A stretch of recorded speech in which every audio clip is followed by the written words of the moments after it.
All right, everyone, welcome back to another episode of Bell Curve. Before we jump in, quick disclaimer, the views expressed by my co-host today are their personal views and they do not represent the views of any organization with which the co-hosts are associated with.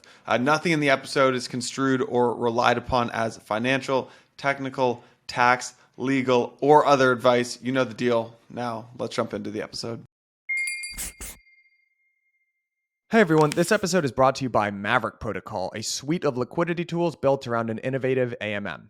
Maverick helps token projects, DAO treasuries, LPs, or basically anyone in DeFi shape their liquidity with efficiency and flexibility. How, you might ask? Stick around and you're going to be hearing about them more later. Now, on with the show. All right, everyone, welcome back to another weekly roundup at Bell Curve. You got Michael's 1 and 2 and Vance. Guys, welcome. We're back. We're so back. Why don't we start with talking about obviously we have the SBF trial that's going on right now. We're just talking a little bit before we can get into some of the details about the trial, which I feel like there have been a couple of tidbits that have trickled out. Nothing, that we didn't really know going in. I think the one thing that has surprised people, I think maybe not you guys, but I was surprised by the takes of Michael Lewis actually in the book Going Infinite. So obviously Michael Lewis, the backstory here for folks who didn't know is before FTX was revealed to be a fraud and all the criminal activity that was going on there, alleged criminal activity that was going on there, Michael Lewis was planted. And we can get into, there's kind of an interesting backstory. Nick Carter has a really great thread about the IEX Lewis relationship. He obviously wrote Flash Boys, which was the accusation being sort of an advertisement for IEX. FTX has a big financial relationship with IEX, so maybe there's some kind of relationship there. But either way, Lewis found himself a plant for about 6 months in FTX offices. This book was being written. Obviously, then FTX imploded. And at least my assumption was going to be that, all right, he probably did a lot of work, but he's going to have to rewrite it. And he came out and did a 60 Minutes interview and a whole bunch of other publicity, essentially with the through line being these were some kids. They had a profitable business, but they just got in way over their heads. And now there is, quote, this SBF sized hole in the world. It's just been a pretty bizarre take. The other blatantly or glaringly incorrect representation of the facts is that this was a bank run. And there can only be a bank run if you have under collateralization in a system, because you don't have all the money available to be able to pay people back. And even if it is denominated in something else, we've talked about on this podcast, 9 months ago, about how it was pretty clear that there was rotation from assets that they didn't like into assets that they did like. So even if you didn't have a one-to-one backing of the assets that people deposited into FTX, let's say someone puts in a Bitcoin and they're going to sell the Bitcoin and maybe buy, something like FTT or MAPS or something that, they were trying to promote. Even if you didn't have that one-to-one, you still should have the value to back up all of the deposits, especially if you have a highly profitable business. And that's how exchanges work. That's not how banks work. And hence why if you have a bank run, you do, based off of Basel requirements, have to have a certain amount of cash and treasuries and liquidity to be able to backstop the amount of loans or balance sheet that you develop as a bank. That's the business model of a bank. A bank run is not possible with a one-to-one backed exchange, period, end of story. I had a couple reporters reach out to me about, why do you believe this business wasn't profitable? Very, very simple logic tree. So people only wanted to trade on FTX because you could trade against Alameda. You could trade crazy mobile coin perps. You could trade, the Trump win lose. You could trade all these basically shitcoin perps that they launched and then subsequently destroyed. Like they were the initial liquidity providers for that. If you remember the Stargate IEO, they bought all of those tokens and then proceeded to seed the perp and trade against people. And that was why you traded there. You could trade against Alameda. And Alameda was so bad at trading that they had to steal customer deposits to backfill the shortages. Like ipso facto, this was not a profitable business. It was just margin that was being internalized and then lost by Alameda. And that's really the only reason that people wanted to trade there. Same thing with Sol. Same thing with the holy trinity of like Serum, Sol, and I forget what the other one was. There's a third one. But this was not a profitable business. Not even close. And I think the only other surprises to me are I've read parts of the excerpts on Twitter. Like some of the details are so sordid that Michael Lewis is sharing. Do you see the one where he's like going through all the women that SBF slept with, and like SBF was like whispering this to him? It's like, Michael Lewis, like, do you need to go to horny jail? Like, what is wrong with you, man? Like, you know, he was like, you know, different girls every night of the week and like windmill dunking. What a Chad. It's like, dude, how old are you? He just a picture of a person that was totally enamored by SBF and for some reason won't let it go. And I wonder if it's because of stupidity, if it's because of incentives, or if it's because there's something he's trying to like ex post facto rationalize for himself or his audience. But it's funny. I've seen a lot of Twitter comments from like ex Solomon traders, which is where he used to work, and they said, you know, it's good to see Michael get exposed as a midwit that couldn't make it as a trader, was terrible at sales, and is likely to fall for, you know, the sordid song of, you know, some random guy who pretends he's a billionaire for a short period of time. I think, you know, he's just frankly gotten this one completely wrong. I mean, he's gotten things wrong before. He wrote Liar's Poker thinking that it would be this entire expose of the bond trading shenanigans that were going on at Solomon Brothers, and, you know, it would destroy the industry, it'd take down the culture of finance. It did nothing more than engender a culture of finance bros for multiple decades. You know, that became... It was like the Wolf of Wall Street, right? Like before that. He may understand how to sell books, but I don't think he understands the culture around the things that he's writing about. The first thing that I actually thought about when I was watching all of this, and I'm conscious of the fact that we live in a little bit of a bubble and we're like really into the details, and it's like, hey, it's this thing that you really care about, now you're raising your hand. But my first thought was, man, maybe we gave the HFT guys a hard time. And I think it's sort of an open secret that anyone that works in high frequency trading is like, this book's not accurate. And what struck me, I think there are two levels to this. And one, I was listening to this interview that he gave. It wasn't the 60 Minutes interview, but I was struck by, it's not like he got it wrong. A little bit wrong. He got it 100%, 180 degrees wrong. And the phrase that he used was, he keeps calling it a profitable business, which it just wasn't a profitable business. So there's just a factual inconsistency there. But the way he describes it is, there was this profitable casino, FTX, and then there was Alameda. And if it hadn't been for Alameda, then FTX could have gone on and survived. And that is 180 exactly degrees. SBF's argument too. This is 180 degrees the wrong. We had a conversation when FTX was imploding, and we all were like, hey, well, which one do you think he actually wanted? Which one mattered more? And the answer is Alameda, because FTX was never real, but Alameda was the vehicle that he was using to siphon all of the wealth out of FTX. So to paint it like that from Michael Lewis is just so incorrect, but it's almost too perfectly incorrect. And then you start to look at it on multiple instances and you're thinking to yourself, wait a second, this happens multiple times. How much of the entire thing is wrong?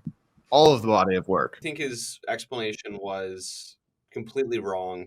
Pretty disgusting. No respect for victims. And the weird part is, like, in the 60 Minutes interview, he's like, you know, what was he really doing? You know, stealing or, you know, rehypothecating money from just crypto traders? Like, who really cares about them? You know, he was going to give Trump $5 billion not to run. And so it wasn't so bad, was it? It's like, no, those don't make it okay to steal from people, A. And B, like, the chances that Trump phone call ever happened, I'm putting that at about 1%. Like, who knows what Michael Lewis was fed, where his primary sources of information were, how much SBF was just bullshitting and making up as he went along. I don't know. I just think it's so sad that's the book we got. What will be very interesting, I think, is what the ultimate outcome of this trial is. Because in a certain way, it's kind of putting the story that Michael Lewis purported, which, as you just said, is the same story that SBF is trying to put forward in court. It puts that case on trial, that storyline. Hey everyone, wanted to take a quick second to shout out this season's partner, Maverick Protocol. Now, many of you probably know Maverick as an innovative AMM, which they are, but in reality, they're a lot more than that as well.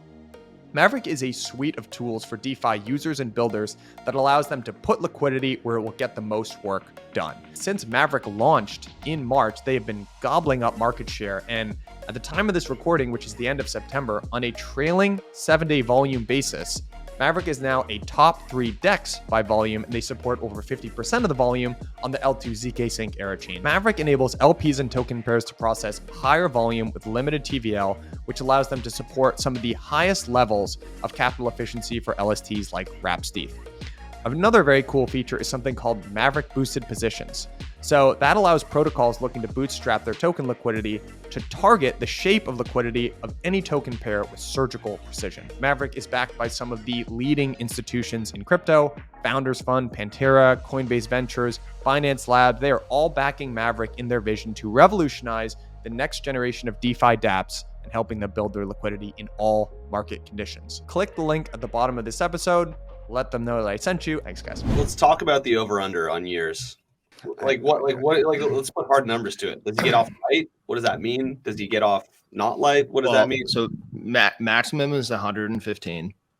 I mean, Vance and I have talked about this. I'm putting the line somewhere at 20. You know, is it well under that? Is it well over that? That's kind of the question. Federal crimes, you also don't get good behavior out early dynamics on either. So he'll be there, you know, for however long he gets. I would say 20 is probably the right number. I would take the under on that. I would take the under too. How long Same. did Bernie Madoff get? He 165. 165. 165, and then Elizabeth Holmes for securities laws violations. The sentencing rubric that she received was 1 year for every $11 million of fraud. And it was found to be that there was approximately $121 million of fraud. And really what that represents is when she went to go and raise $121 million from investors, there was misinformation, there was deliberate fraud about the representations of the company, and people put in $121 million, and then it obviously went to zero. So that was sort of the black and white of what happened with her and 11 years for $121 million of fraud. I'm getting the same on the, I don't know. I just don't understand. One thing I'm very confused about is why this narrative is still hitting of a bank run. It wasn't a bank, it was an exchange. And I don't feel like that's a huge logical leap to make. I don't think that's something that you need to have a background in this industry to understand. There shouldn't have been rehypothecation going on. So why is that line still flying? I don't get it. I don't know enough about the case or about the law to know the minutia of what else they could use. But if you just use the same rubric that was used in the Theranos case, how much money did FTX raise on false pretenses? And how much was raised deliberately misrepresenting all of the things that they had, the connections with Alameda, the use of funds, the profitability. Like, if anything's incorrect on that pitch deck, coincidentally, Matt Wong is taking the stand today. He is a defense witness today from Paradigm. And so I think part of the case is going to be representing that. And in that case, it looks bigger than, I don't know if they can prove it. I don't know what's going on in the case outside of what we hear afterwards. But I do think that there is a through line there in terms of just pure securities fraud. The unanswered questions for me are probably the most interesting part. I put one of them, which is like what happened with that hack. I guess it was November 9th or whatever that day was, the 500 million that was stolen. Who did it? Who owns it? Where's the money? Because it's moving around right now. A lot of it's wash trading NFTs on Solana in some sort of like weird laundering operation. I don't know. That's one. The other one I'm really curious on is the identity of Chef Nomi and whether we will learn that and if it was SBF. Because one thing that I'm curious about is, Alameda started as this programmatic trading firm and they started with 170 and then they got redeemed down to like 30 or 40. And then, somehow that turns into, tens of billions of dollars of tokens at some point. My theory is that SBF is probably Chef Nomi, that he was basically the large-scale industrial farmer of sushi, turn that money around, farming sushi at $20 at like a $5 billion market cap where they gave away 100% of the supply, takes that, that's basically his capitalization base, invests in Solana, log wealth ensues, and, that's kind of like the story. But there is like this missing middle of like bro, you didn't make billions doing this kimchi arb where you lost the Ripple tokens away. You know, like what happened in the middle? That would be one thing I would be looking forward to understanding. And Shkreli, who knows? He's like a court reporter now, which is great. Martin Shkreli, he's like, you know, he's like showing up live tweeting the whole thing. That's what he says he thinks is going to happen. So lend some credence to that. We're missing the whole middle part of the story. How did Alameda get so much money? I would love for us to be able to uncover that. I think the government is just going to take a stance that, like, listen, we have, you know, parts of this case that are just dead to rights. There's no way to deliberate on it. We don't need to confuse or, you know, add other flavors to this whole thing. We're just going to do the even, you know, very straightforward path. I hope that we find out more, but I unfortunately think it's just going to be like, let's do this, let's get it done fast and move on. I would settle for the right outcome happening. My curiosity wants to know, but I'd be happy if just we get the right outcome here. The other stuff that I've just like been thinking about as I read through the case and just the different things is there's this line, I think we've talked about it before, where, you know, what's the utility of a bet where you know you keep doubling up and you can do it infinitely until you know get infinitely wealthy or you go to zero. And like SBF has always thought of this as like the St. Petersburg paradox, and it's like a highly valuable game for him because he would just always keep betting, keep trying to double up until he gets to infinity wealth, and in his own words, like luck into this hugely valuable existence. That really was like kind of the underpinning of everything that he was doing, his risk management style, his trading style, like taking these huge bets where, you know, the payoff would be 100x to 1. It kind of just feels like that's how he ran the exchange too.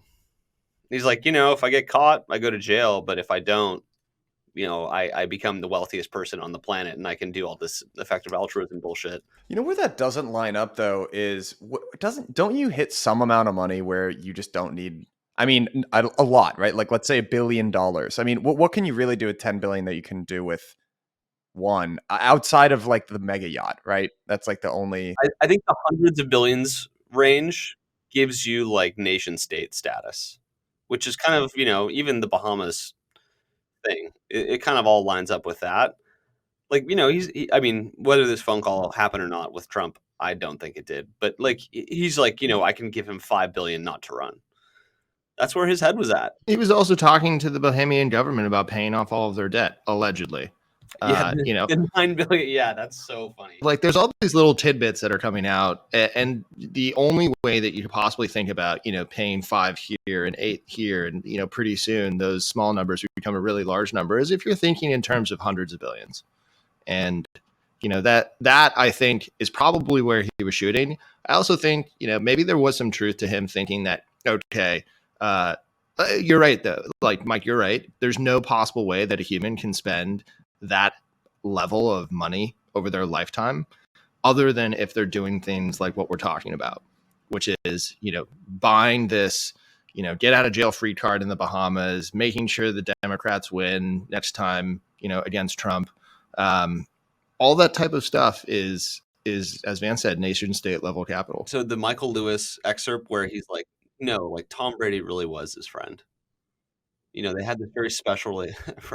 You paid him $55 million. The craziest Tom I Brady thought would was be my friend if I pay him $55 million. Kevin O'Leary, $15.7 million for 20 hours of work. How much do you trust all of that Kevin O'Leary saber rattling against FTX or against Binance in favor of FTX right as FTX was collapsing? Goes on CNBC. No, you know, CZ did this. I know it. I actually meant to bring my tinfoil hat and I forgot to bring it. But the relationship that we were talking about with Lewis too, because folks might not be aware of this. So, I mean, for those of you who read Flash Boys was one of these books that Lewis wrote about HFTs. And the way that it was portrayed was people didn't understand what was going on. There was this nefarious force for why people weren't getting the execution that they thought they should. It was shrouded in secrecy. It's this world of high frequency trading, and it was ripping people off. And it sort of portrayed in the same way the Big Short sort of lionizes the short sellers of the time, the Michael Burrys, and I'm blanking on the other names, but sort of lionizes that group. There was this group of insiders within institutional finance as well who were aware of this HFT problem, these predators that were preying on everyone. And what it wound up with was the creation of this exchange, IEX. Now, IEX is pretty much, can we just call it, I mean, it's not successful. It has not largely been successful as an exchange. IEX stands for the Investors Exchange, and it's supposed to be much more friendly for investors, but no one really wants it. And just to be clear, this started as a equities securities exchange, had nothing to do with crypto. Yeah, thank you. So timeline here, and this just comes right from Nick Carter here doing his little investigative. Him and Matt are actually in another life. They could be investigative journalists. they like go in and get all the details. They do. But this was really helpful. Like in March of 2022, FTX and IEX pre-partnership hold joint meetings with the SEC aiming for safe harbor U.S. operations. April 2022, FTX US announces an investment in IEX. The deal is described as small and strategic, size not disclosed. Later emerges that it's $270 million, described as a controlling stake, as reported by the Financial Times, large stake with the option to buy. May/June of 2022, Michael Lewis begins closely shadowing SBF in order to write a hagiography, presumably similar in tone to Flash Boys. Summer of 22, Gensler keep meetings with IEX, and FTX is lobbying Congress. So, yeah, I mean, the timeline, clearly, if Michael Lewis wrote this book about IEX, he knows Ronan and all the guys over at IEX. I mean, also IEX is the protagonist of the Flash Boys story. Mm. The book ends with and these guys are going to fix it. Right. And then it didn't work. Yeah. What do you think the chances are Michael Lewis introduced IEX to FTX? Probably higher than 20-30%. Or it could have been the reverse. Mm. Totally. I wonder if Michael Lewis has any financial incentive in IEX or otherwise. Something about this is so strange. And I don't think we're going to find it out exactly, but... One last thing, just because I want to leave FTX here, but do you guys understand, how does the claims market work for FTX? So I was kind of looking at this a little bit this week.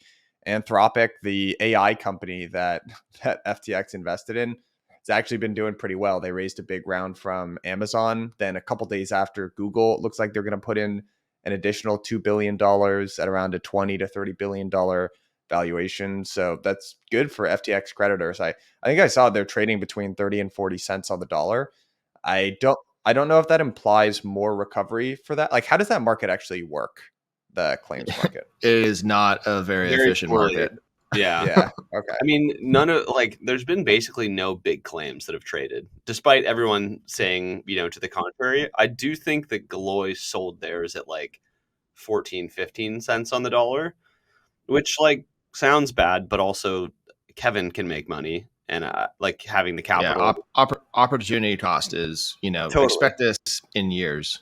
And, it's amazing that Anthropic has been doing so well, and that, the recovery might be higher than initially expected, but Anthropic isn't exactly a liquid asset either. And we'll might not be valued properly either. Yeah, I mean, it's being done at, I think, 300x revenue forward, so we'll see. I do think so I've heard just on the topic of claims and distributing crypto that was stolen back to victims. I think in some ways it's a little bit of a bullish airdrop. People not having their crypto is not helpful. If people are somewhat recapitalized by a mixture of claims being distributed, price action getting a little bit better, maker endgame, providing a bunch of yield farms, I do think there is a world where these are actually bullish events versus strictly bearish, but it all depends on the structure, and having Galaxy starting to sell things for US dollars is kind of the bearish side of it. But I don't think it's necessarily a one-sided good or bad thing. I think there's nuance there. And having crypto people back with their crypto, I think is just important in general. I like this phrase they use, the degens need to be recapitalized. That stuck. They do. I mean, I think there's a few opportunities for that to happen coming up, and frankly, I think of these as airdrops in many ways. Let's move on from FTX. I want to talk a little bit about enshrinement with you guys and this sort of trend. So Vitalik wrote this piece this week about Get the actual title of the piece. Should Ethereum be okay with enshrining more things in the protocol? And he spoke. I heard him speak at ECC back in July about this exact thing. He talked about it within the context of account abstraction and 4337. And basically he outlined this philosophy that Ethereum has taken for a very long time that was inspired by Unix, which is keeping as little inside the protocol as possible and pushing complexity out to the edges. But Ethereum is a lot larger than it used to be back in the day. It's faced with much more complexity. And I think this was Vitalik's sort of like reasoning about, okay, maybe it does make sense to bring some things in the protocol. And he went through a bunch of different categories that this could apply to. And we'll link it in the show notes. I'd encourage folks to actually go and read it. He spent the most time talking about count abstraction and 4337. And he walks through this entire history of trying to enshrine account abstraction or actually bake it into the protocol. And he talks about some of the technical challenges of doing that, but also why it wasn't prioritized at different periods of time. And it kind of gives you a very firsthand understanding of why this is such a complicated process and the sets of stakeholders that need to align on something like enshrining. So it was just a really good history of that. And he goes through a number of other categories that this could apply to. So he talks about ZK VMs. He talks about PBS, proposer builder separation, enshrining private mempools, liquid staking, and precompiles. And everyone should go and read this themselves. This is where I'm just gonna, in my sense of, he kind of goes through and talks about the pros and cons of enshrining each one of these group of things. ZK EVMs, I think he was the most undecided on. The ending was enshrining ZK EVMs presents both promise and challenges. The challenge being you sort of have to pick one set of standards and then you risk favoring one developer, basically. ePBS, enshrining PBS, is already, the community's already basically decided that's going to happen. It's just an implementation detail and when it ends up happening. Liquid stake, private mempools, the technology, it seems like we need more technology there, but in theory, it's a good idea. Precompile seems okay. Liquid staking is probably the one that is worth talking about because the pushback on Lido has been heating up quite a bit, I would say, in recent weeks. And we've talked about it on this show. It was interesting to hear Vitalik's take on it. My take on Vitalik's take is that he was balanced. Vitalik is always balanced when he talks about this stuff.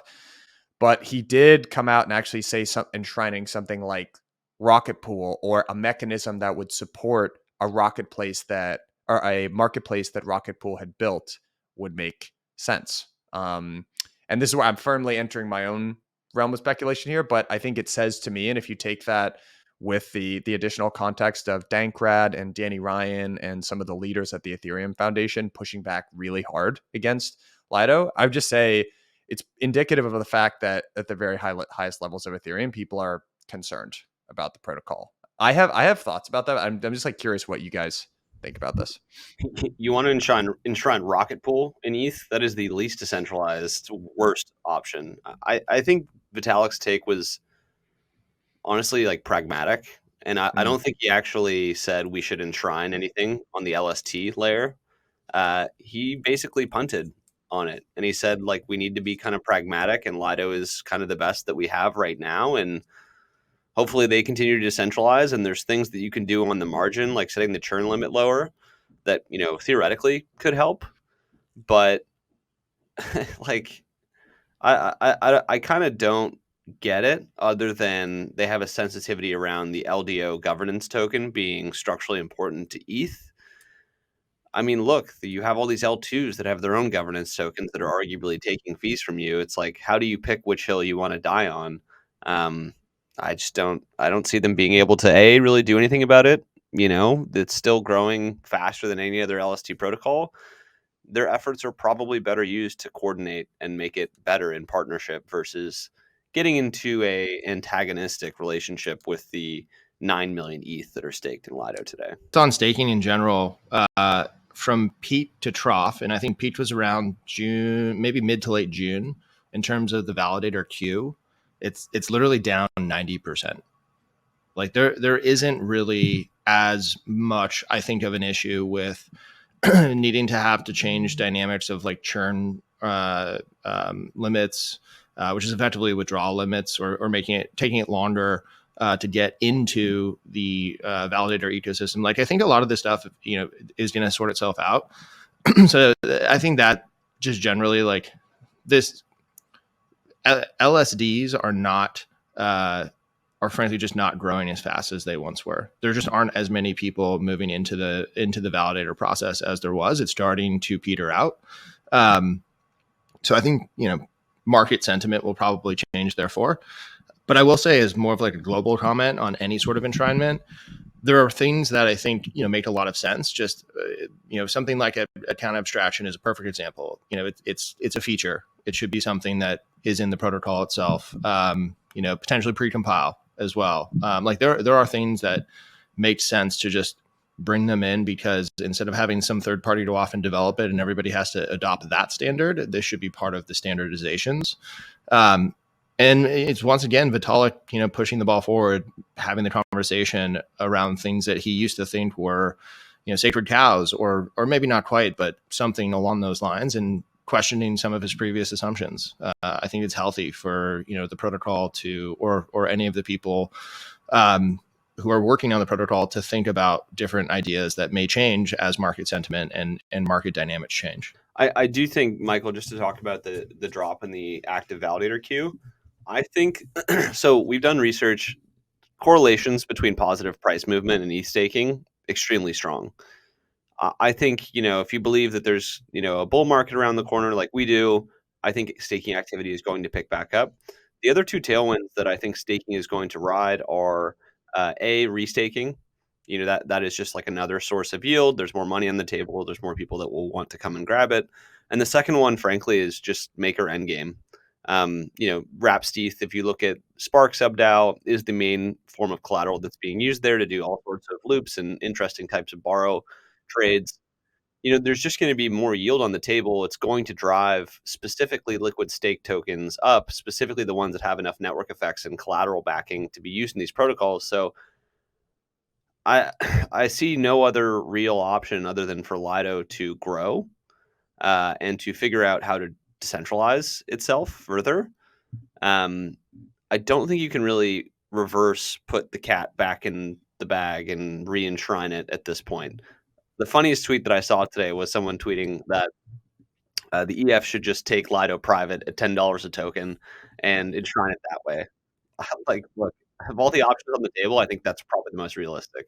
I like the way you phrase that, like maybe a more global comment on this. I think we've talked about this before, but I don't think this is, if you view Ethereum as a credibly neutral platform for applications, I just don't think this sends the right message to developers. And I think this was, whether it was explicit or not, what Lido is doing. First of all, I think they're a best intentions team, and they're just doing what the incentives say to do. And they found a market which is winner take all or winner take most pretty naturally. And they're devoting an enormous amount of their incentives to decentralizing. This isn't a team that feels like they're acting in bad faith. And I disagree with the philosophy. One of the kind of classic lines that I think in the 2010s was really prevalent in the startup world, especially with VCs, was VCs, really hammering entrepreneurs who were trying to raise money. And, their big question was, well, why wouldn't Google just build this themselves? And I think that sentiment is sort of the same thing. Like, if you open up the door for product or major features as opposed to like minor protocol upgrades, or products themselves versus minor protocol upgrades, you kind of put yourself in that same camp of like, Google in the ecosystem, who sucks up all the oxygen and, becomes, the prohibitor of entrepreneurship and innovation, because you want to have that stretch out to the edges, is my opinion, at least. And I hope we don't get into a situation like that. I mean, how that ends is you just have to underwrite all of your friends and enemy relationships and figure out who's who. And what happens when an L2 has, for a single day or two, more fees than ETH? Are they friends? Are they enemies? Or, should we re-enshrine the L2, because that's kind of like the dank sharding roadmap is, scalability on the L1, the L2s kind of lose some of their relative, speed, transaction, whatever advantage. Like, I just don't think that's a road that Vitalik is prepared to go down. Because once you start going there, you need to go all the way. It just doesn't make sense not to. Yeah. I think there's a philosophical thing here, which is this is sort of, I don't really think this is what this is, but it's more socialist communist than it is capitalist, I would say, this viewpoint. And if you look at most communist regimes and countries, they run counter to human nature. So it requires this actor to sit in and actually be sort of a very authoritarian actor, because it is, there's a forcing function that is making everyone act in ways that are counter to their personal incentives. And I would just say, I don't think this is the route that blockchains want to go down. And you're already seeing it. It's cropping up there. First of all, Gwart. Is there a better new account to crypto Twitter than Gwart in the last 6 months? I mean, they make me laugh all the time, but it's the beginnings of this pushback against this concept of Ethereum alignment. And I think Ethereum alignment is a great thing. Ethereum has great values. I firmly believe it's all done in really good intentions, but at the same time, it's starting to feel a little Illuminati-esque. It's like, we don't have any transparent rules here. Like, what makes something ETH aligned versus not ETH aligned? Whenever that stuff's not transparent, I think it's not just ETH either. Like, I've been following people since Maker announced that they're going to do, like, in 5 years, like a SVM backend for their governance. People are like, man, ever since they announced the SVM and started tokenizing uranium, like, they've really lost their way. I don't even think they're aligned with, it's like, what are you fucking talking about? Like, that, it's not even in, like Rune is like, the assets are going to stay on ETH. We're going to keep building there, and we're funding all these EVM clients. And that's just, like, not good enough for some people. I think it's almost like the EF is now pandering to, like, the Twitter, outrage crowd, which is, like, not good. They should not do that. So I don't know everyone in the EF. The people that I've interacted with there, I think they are really, like, technical and heads down, and I don't think this is the majority of how EF people feel. But I don't know. I think it's the other thing. The reason why, by the way, I think this is an important issue to push. And, like, I did see someone tweet today that basically putting the onus on consumers, and consumers should be conscientious and value decentralization and should stake with a multitude of different LST providers, little LST providers. And it's like what that is like you should be like, you shouldn't bank with JP Morgan. You should be a conscientious banker and put your money in small community banks because of your values. And it's like, no, you should put it with JP Morgan and Bank of America and do the thing that's safest for you so you don't lose your money. And if we all decide as a society that there shouldn't be, one or two big banks, then we should make a systems level change, but don't put it on the consumer. I think that's totally wrong. And it will probably get people to lose money. That's the most likely outcome from a scenario like that. Go with low cap, untested, no network effect LSTs. I just think that's where that could be really damaging. And that is where I think that's super important to push back on. I guess not. Yes, you did lose all your money, but for a brief period of time, you were fully aligned with the EF. and I wonder if because again, I'm not trying to, like, defend, but the people I know at the EF don't really think like this. I do wonder if it's this kind of thing where Twitter has just run with it or something. It's also like, I think of this as, like, a very small, like, a bear market thing. Yeah, I think so too. Even the bear, everyone starts coming for each other, at some point, and mostly nothing happens. I've been through, and Michael too, and you as well. You've seen so many metas come and go. I remember when WASM was going to be the thing. We were going to write smart contracts in Python and JavaScript. Yep. Lost track of that one because it didn't happen. Yeah. Like, if you don't like something on crypto Twitter, just wait 3 days. It'll be gone. It'll disappear. Actually, Jason and I was talking about, we did a little offsite this week, and we did, like, a super in-depth history of the 2018 to 2020 through the current period, and we just, like, relived some of these, like, trends, and you just see these things just come and go. Totally. What were some funny ones? Do you remember Malta as a place, as a thing? Yes, yes, that was like the place post Asia that Binance moved to. Yeah, I'll actually get these headlines. We drew these headlines. It wasn't just like, Cointelegraph. It was New York Times and Bloomberg and Forbes. The headlines were like new crypto hub, yada yada. They actually had 8,000 people at an event in the first year, like stuff like that. That was a pretty funny one back in the day. I didn't know that many people could fit on Malta. Me either. They launched their own cryptocurrency. Remember that? Mimblewimble, the petrodollar. There's so many random ones, but Oil-backed stablecoins. That was one that people were really pumped about. And then oil went to -3, and now it's like, whoops. One similarity I forgot to point out on the enshrinement debate is that's actually occurring over in Cosmos at the same time. So in Cosmoverse, which happened this week in Istanbul, Stride announced a sort of proposal and wanted to get a temperature check on a potential acquisition of Stride by the hub. So they wouldn't necessarily call it enshrinement. That's not the word that they would use because they have this entity called the hub over in Cosmos land. But it's kind of like the hub has had this identity crisis where there isn't really a good monetary or economic model or just value prop baked out for the hub. So this would kind of, just to connect this with the Lido debate, there have been attempts over in Cosmos land to solve some of the problems that ETH is experiencing with their liquid staking. So they introduced something called the liquid staking module, which makes the hub aware of and able to regulate the liquid staking that's going on of at least Atom or staked Atom, which is pretty cool. And this is kind of like a trend further in that direction where actually the Stride, which is the leading liquid staking provider over in Cosmos, would get absorbed into the hub. So it's more functionality for the hub. It's a clearer value proposition, but it also is more credible neutrality and decentralization for Stride as a liquid staking provider.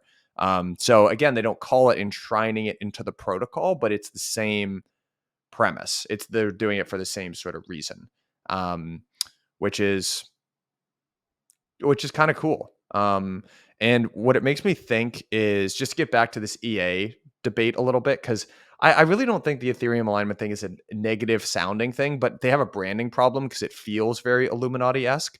But one of the big differences that I've always thought about between Cosmos and Ethereum is Cosmos does have token voting, which has a lot of drawbacks, but at least there's voting and governance there. ETH has no token voting, and a lot of the governance of the protocol doesn't take place in a super transparent way, or there's no formal structures. It is transparent. There are dev calls and things like that, but there aren't formal structures. So I do wonder, as ETH enshrines more and more, if the solution is like, we don't want to deal with Lido, enshrine something like this, enshrine this EKEVM, eventually it's going to have to govern all this stuff. So if there's no formal governance mechanism, do you guys see that as being sort of a tension? Or I don't know, it's just a fundamental difference between Cosmos and ETH. There is some sort of formal governance. Like the stakers have the power at the end of the day. And so if this ever comes to pass in a very contentious way, which I do have a lot of respect for the EF, I don't think they're going to let it come to that. Then there will be some sort of voting, even if it's signaling. And I think that will be the start of a new type of governance process. I don't think token voting is good for the big L1s. It introduces too much volatility at a stage where it's probably too mature. I think you can also say the same for, going down the path of enshrining things. Like, what if we had this debate on Bitcoin? It would be like a civil fucking war. It would be. And that's what ETH, when the chips are down, does well, is it coordinates. It actually has not like Illuminati, but the main people can get together and plot a path forward. And I expect that is going to be the case here. Maybe some changes on the margins, but you're trying to build the plane while you're flying it. And once you start going down the path of fixing things, everything, you're a hammer and everything looks like a nail. So I would advise against it. It's cool to see it play out in smaller ecosystems, though. I think there is product market fit for that, probably in a different way. I tend to agree with that. Let's talk about ETH Futures. ETH Futures launched this week. It was kind of like a sudden start. There was rumblings, I think last Thursday, that it was going to happen. And then Friday, there was this hurry up offense that was run by the SEC to get everyone ready ahead of a potential government shutdown, which didn't end up happening. And they launched. And it was funny on the first day. Everyone was like, "Oh, like these are not like what the fuck? Like there's only $2 million of first day volume for Van Eck." I think the things you need to understand are number one, like these people were rushed out the door. There was no like month long heads up. It was creating demand on the first day. Number two, 50% of ETFs run at a loss. Like there are so many ETFs, they're so hard to actually get any sort of volume for. This still made for a top 10 ETF debut this year, even with the muted volume that it had on the first day. By day 3.5, I guess we're at right now, we're at like $42 million of volume across all of them. And this is a product that's going to have probably in the next few months, hundreds of millions of dollars in it. Like to me, that's a huge success. And I think the even bigger thing on the background is Ethereum is officially, not a security. And you saw Brian Kinten say that, you saw all these government people say that, but like this seems to be the real lasting impact of regulatory clarity on the second largest crypto asset. So I just see, I'm not going to name any names, but certain fund managers, I can see what they're doing. They're trying to like talk the price down or like, do different things. And I just think it's worth pointing out that there's a lot of context and nuance and that this is actually a pretty successful start, despite all the Twitter kind of chatter. I think it got a bit of a bad rap because Bitto got more volume and it was getting compared to that, but totally different point in the cycle. I mean, that came out during the bull market, so not really a fair comparison. Yeah, it came out of the actual top. What wasn't it like October 21st or 22nd or something like that? It was give or take 1 month from the absolute top. That indicator just remains undefeated in terms of timing. The one question I have is like, what is a direct? I know that there's been some analysis on like spot buying of assets, particularly Bitcoin. How does that have a price impact?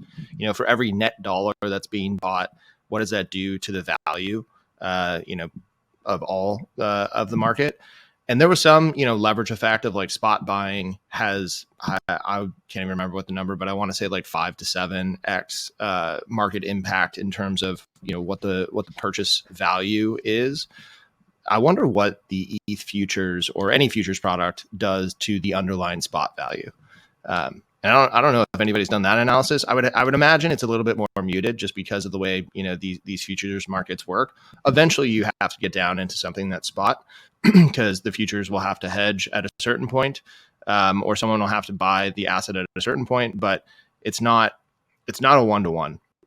And so I guess what I'm saying generally, also I think yesterday or potentially the day before, former MD from BlackRock came out and said, strong certainty that SEC is going to actually approve all of the spot Bitcoin ETFs at the same time in the next 3 to 6 months. And, mostly because they don't want to give anyone an unfair advantage. So you can imagine it's going to be a race, if when that ever happens, in the same way that we're talking about which ETF is doing well, compare at different times, different places. But that race will be a really interesting one. I mean, that just becomes a marketing game at that point. But that if that goes through in the way that they suggest it will, very interesting. I think, I mean, it's so positive that we have that. We have the halvening. Like we have a really good setup in my mind. And I also like how Van Eck has been playing the ETH Futures stuff, where first day they tweeted out all caps, low volume, just like the JPEGs. Like they're in this for the long run. They're starting to do marketing. And you have to think about what are their alternatives. You launch like the 500th ESG fund. You launch the 600th uranium, ETF. Like this is new. It's exciting for them and they're in it for the long haul. And that's what you want. Like access to these products is huge. And their benefits are only going to be felt when, the buyers really start to show up. And I think we have a setup that'll, be favorable for that. I tend to agree with that also. The Van Eck has been they've been in it for a while. They were, at least when I started paying attention, and they were, I feel like maybe mostly a Bitcoin shop back then. But when we helped create Off the Chain, which became the Pump podcast later on, Gabor Garbach was one of the early guys to come on the show. And I remember thinking like, oh, this is a TradFi guy, but he really knows his stuff about crypto. So props to Van Eck. I think Van Eck is going to be a big player in this. It'll take time, but I think they're doing it the right way. XRP got another minor win as well this week. So the appeal that the SEC filed got struck down. So this is not necessarily a slam dunk win, and the SEC still has the option to come back. But what it is it's just kind of another strike against them. So I don't know what you guys made about that, but it actually seems like kind of big news that went slightly under the radar. Not a lawyer, but I've listened to a lot of them talk about the situation. What they did, what the SEC did was they filed what's called, I think, an interlocutory appeal, which means we need to stop the process of this current case. We need to stay it until we can get resolution on the summary judgment that they just received. In particular, I believe having to do with primary sales being sales of securities, secondary transactions happening on exchange being non-sales of securities, non-SEC jurisdiction. And I believe the bar to get an interlocutory appeal is fairly high. And so, the judge decided that the SEC did not meet that bar and denied the interlocutory process. What this means, though, is that the rest of the case, in particular, the case against Brad Garlinghouse and Chris Larson, need to follow through and continue forward. And then once that is settled, the SEC can appeal, or Ripple can also appeal, depending on what the judgment is in the rest of the case, or anything that's happened so far in the case, because Ripple didn't win all of the different things that they were alleging. So really what this means is that timelines now become a variable of interest. Estimates of maybe this case gets finished sometime in the April-May 2024 timeline, which means that at that point you can have an appeal process begin, which pulls the entire process again for this entire case. And who knows how much they would want to appeal on, who knows how much they'd have to go back and relitigate. But it sort of starts the clock again for this entire case. And so that probably kicks the can down the road to a post 2024 timeline, which means that the summary judgments that exist so far are going to be kind of the state of perspective for the time being, and probably for the next 18 months at least. Connecting this back to kind of like what we see with entrepreneurs and what the sentiment is on the ground, in every bear market, it usually gets very unfashionable to launch tokens or even like think about launching them. And we saw this, in the 2018, 2019 bear market. Compound was never going to launch a token. It was going to be an OTC desk.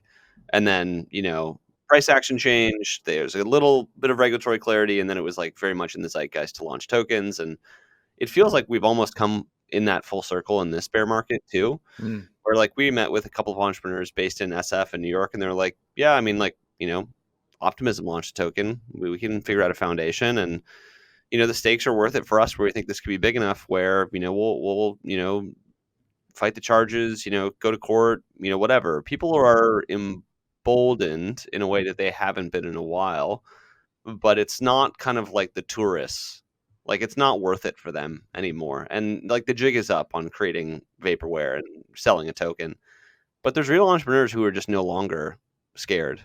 And I think that's kind of the silver lining of it, where, we need to see where U.S. regulations go to tell where the space really goes in the U.S. long term. But until that happens, it feels like it's no longer a barrier. Whereas probably certainly a year ago, people were too scared to really do anything. That feels to have changed. The Ripple decision only applies to Ripple. It doesn't apply specifically to anybody else. So this isn't, a new framework that people can use, but it maybe shows directionality as to where courts at least are having their perspectives on these different types of matters. But goes back to the same thing that we've been saying for the last, I don't know how many months. New regulations are going to be the thing that creates the framework for which entrepreneurship can happen in the digital asset space in the US. That's it. Did you guys see that Brad Garlinghouse got a XRP tattoo? Yeah, that worked well for the last guy who got a tattoo. A jinx of this magnitude we did not need. Every lawyer we talked to told us that Ripple would not win. Or they would win on certain things, but not this. Oh, Yeah. this was another, speaking of Malta, but this is another flashback. I mean, do you remember in like 2018, 2019 period? First of all, lawyers used to talk a lot at our events, and they talked at a bunch of events, and it was like the hammer of God is going to come down. These ICOs were getting away with murder. All these people are going to go to jail, yada, yada. And in some sense, that was true. There were enforcement actions that were brought. Most of them were just civil, and they ended up not being a gigantic deal in the meantime. So I don't know. We feel a lot of questions like that from newer Blockworks employees or people that are newer to the space. And it's like, whenever someone's just aggressively shilling you doom, just maybe push back on it a little bit. And Especially lawyers. I've actually started to feel a little bit hopeful. I don't know how much you guys have been paying attention to what's going on over in the macro for a little bit, but what's going on with the sell-off in longer dated treasuries is, I mean, it depends on how you view bullish. It's not, that doesn't mean that stocks are going to go up. It's bad for stock prices soon, but what it indicates is that like term premia are compressing. This is kind of the last thing that needed to happen before we could reset and the Fed could start cutting. Now, probably what ends up happening is something might end up breaking before then, which would not be excellent, but we do need some sort of catalyst, unless we just want extremely high rates for a long period of time. But that's all kind of lining up with what we were talking about around the halving and the Bitcoin ETF. I also listened to the Odd Lots podcast this morning, listening to the Chicago Fed president basically say the only time we would revisit dropping rates is if unemployment or growth are going in the direction that doesn't bode well for the U.S. economy. So I agree. Bear steepening, especially when you have an inverted yield curve, very strange. And tons of people have talked about this. Yeah. The inversion has also dropped like 70% in the last few months. So the inversion is working its way through. I think we're probably going to see some interesting stuff in the bond market in the next couple of months. What that does to other asset sectors remains to be seen. Some of the things that we're seeing here in San Francisco and commercial real estate do not bode well for the rest of the economy. There's definitely some consternation. I mean, as an example, apparently there's effectively zero commercial real estate lending market right now. So everybody who has financing that's coming due on properties in San Francisco, which probably have a pretty sizable, 30, 40, 50% markdown on the equity value, there's no market to be able to roll that loan. It's tough. And you're going to start to see that in sectors, but commercial real estate is sort of like a slow moving train wreck, truly, because it's not market driven. It's not liquid and doesn't trade like any other markets. There will be some market that probably hits the skids at some point. It's just where I think things are going to net out in the next few months. Bonds are confusing to the lay person. I had a friend that I'm not going to name who it is, but he owns a bunch of bonds, and he's like, "Hey, the yield's going up." I was like, "Not yours, somebody's." But I mean, like that is just to explain briefly. The price goes down, that means the yield goes up. Because if you're holding a 4.5% flavored 10-year, there's a 5 out there now, or close to it, 4.75, and so that's the reason that the price drops. But the way to think about bonds, you kind of need to think about them in two ways. One is backed by the full faith credit military whatever regime of the U.S. They can always print more. It's very creditworthy, the safest asset in the world. It's also an asset where if you remove the fact that it's backed by all those things, it's 40 to 50% held, in a meaningful sense by the Federal Reserve. They are not buying anymore. In fact, they're starting to sell. And if that was an equity, if somebody owned 40% of an equity and was like, you know what, I'm not buying anymore. In fact, I'm going to start selling. I mean, you just wouldn't want to buy that stock. And the question is, you listen to CNBC, same shit every day. 2 hours of, outrage that the 10-year's going up. How could they do this to tech stocks? There's too many bonds. Who's going to buy them? And it's like hours and hours and hours of this stuff. And the answer is like, it's not going to be the private sector. A small technical detail. They don't technically sell the bonds. They just let them mature, and they roll off the balance sheet. Which is also some I guess, a readjustment of the definition of what QT is. The QT definition was supposed to be we just start selling bonds. I think if you tried to like galaxy scalp all the bonds that they owned in the market, I don't know what would happen. But the bottom line is that they're just going to have to start buying these again. There is no version of the future where we're able to run, $2 to $3 trillion deficits per year and not buy our own bonds. There's a forced buyer here, which is bank balance sheets, which obviously, deposits aren't going massively up. In fact, they're kind of rolling off. There's also an element of pension funds that need to be buying these things just because they've got mandates to hit 5, 6, 7% yield, and they're willing to take the loss for the next 2 to 3 years if they can lock in 5.6% on the 30, or 4.6% on the 30, because they can lever it up and hit that 5. I do think there's an element of we don't really know what's going to happen, but I don't see necessarily any other market that's as liquid that is going to potentially have issues just based off of all the wonky stuff that is happening. Like that, if I was to pinpoint where something breaks, generally I think it's going to be in fixed income. I mean, I don't know how you define break, but if you look at something like TLT, which is 20 it's down plus 40 treasuries, plus percent. 50 plus percent. 50 plus. The index is 21 years old. It is almost flat. Now you've been getting fixed income that entire time, but in terms of price appreciation, it's basically down to flat. The person who I outsource my thinking to on this is Joseph Wang, the Fed guy. You've had him, and he's super smart, and he's basically just been tweeting for the past 2 years. The pain trade is higher in yields. He just keeps tweeting this, and they just keep going higher. And now he's like, all right, we've run out of buyers. And it's been a lot of retail demand, aping from bank account deposits to money market funds. Now the likelihood of something breaking is increasing, where I think it could be imminent. And I think yield curve control is the end game, which is a fancy version of saying QE. And so they're going to have to buy these bonds. Michael, to your point, the pension funds definitely can buy them, but the scale of selling on the treasury side is far larger than the scale of buying that can be provided by somebody like a pension fund. And so, this time is not different. Like the Fed will cut rates, they'll buy bonds, it'll be the whole thing again. It'll be under a new acronym, I'm sure, to confuse us. But the financial math is only one way. And the spooky part is that the rates have been ripping as inflation and the signs of inflation has been decreasing. And so what that tells me is it's not an inflation story that's driving this. It's a supply-demand story. And that is probably, we've never hit that invisible ceiling before. Mostly because we haven't let ourselves, because we've been buying the bonds. But now we're about to do some serious napkin math and probably realize what we've known the whole time, which is we just need to keep buying these things. Make a argument that there's sort of soft yield curve control in place right now. The banks have this thing called the BTFP facility. So yield curve control is just you have a target for what you want to pay out in interest rates. Like the most crude way of doing that is just like we're infinite bid at X price.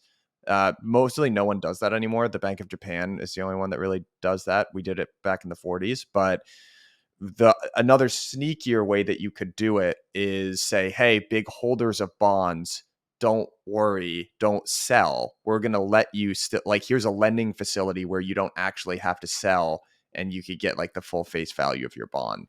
Totally.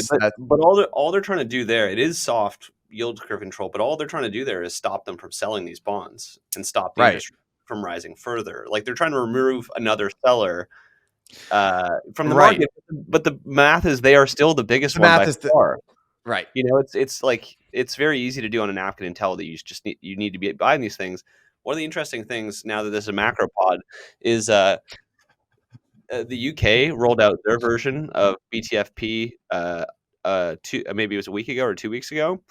But this is becoming like a standard operating procedure for most of these markets with a sovereign, bond market where, okay, you're sitting on a huge loss, we'll lend you money against it. And they're not just rolling it out for big banks, they're rolling it out for non-banking financial institutions, pension funds, potentially fintechs, like anybody who's sitting on a loss can pledge it as collateral. Surely this will work 100% of the time and there will be no negative externalities. It's just like, It literally is like the boat starts leaking, like you plug it with your finger, and then like you like get your other hand, you like put it on the other hole. It's the water is going to keep coming into the boat. Well, there should be consequences to your actions. I don't know. I don't want people to be without pensions and without the things that they need. So I think it's very simple. They just need to start buying these bonds again. Barr report on Silicon Valley Bank, saw interest rates rising. They knew they were sitting on all this fixed income. They knew that interest rates rising would drop the value of the fixed income. They decided, and they're freely welcome to hedge their fixed income risk by buying interest rate swaps. They decided that the Fed wasn't going to be able to or have the gumption to raise rates as high as they have now. And that they weren't going to buy the full swaps because they thought they'd be able to make more profit, because swaps obviously cost a ton of money. It's hubris, it's short-termism. There will be more examples like that, but ultimately that was the death nail for Silicon Valley Bank. All right, guys. Well, I guess we can wrap it here. Let's figure out, fellas.